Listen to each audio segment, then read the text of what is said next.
Kim Anderson, our grain marketing specialist, joins us now. And Kim, the big story this week, corn prices and projections for the 2013 crop. We need you to sort it out for us. Well, I've seen 3 different reports this week, and all 3 reports project that we're going to have increased planted acres on corn next year, that if we have even slightly below trend line yields, that we could rebuild corn stocks in the 2013-2014 marketing year up to 1.8 to 1.9 billion bushels. And I think a good part of this is because we're used to the United States was the major corn producer. We're still a major corn producer, but you've got a lot of corn being raised now in Argentina and Brazil and other countries. Okay.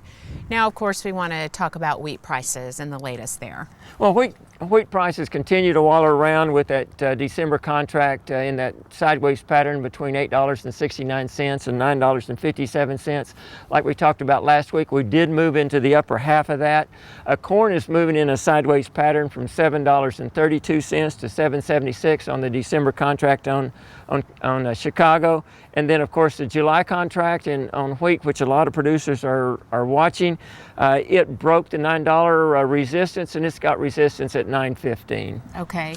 A lot of chatter from farmers and other people in the industry, prediction of significantly higher wheat prices. What's your take on that? You've been running the numbers. I went back and looked at the numbers. I think 2008 was an anomaly. If you look at the last 5 years, from a little over that, from June 1 of 2007, there was wheat prices in Oklahoma above $9 with 70 days, or 5.2%, 1 out of 20 chance. Above $10, 30 days, 2.2% of the marketing days time.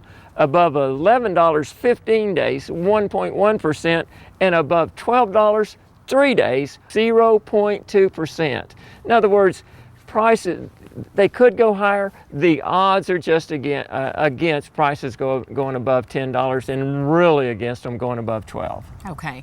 Keeping that in mind, then, your advice for forward contracting for harvest delivery? Well, producers can forward contract for about60 cents under that July contract, about $8.40. If you'll look at the percent time the market's been above 8.40 about 7% of the time, I think it's a pretty good deal. There's some risk in it, because if we don't produce wheat, prices could go up. If they've got crop insurance, they've got price insurance up to $8.78. You know, you're less than 5% that a chance that prices are going to be above that. So forward contract some wheat, as long as you got insurance. Okay. And speaking of which, those deadlines, you want to briefly mention those for farmers? Western Oklahoma, extreme west, after it's got to be planted by November 15, and the rest of Oklahoma November 30. Check with your insurance agent to make sure you got the right date. Okay, will do. Kim Anderson, we'll see you next week. Thank you.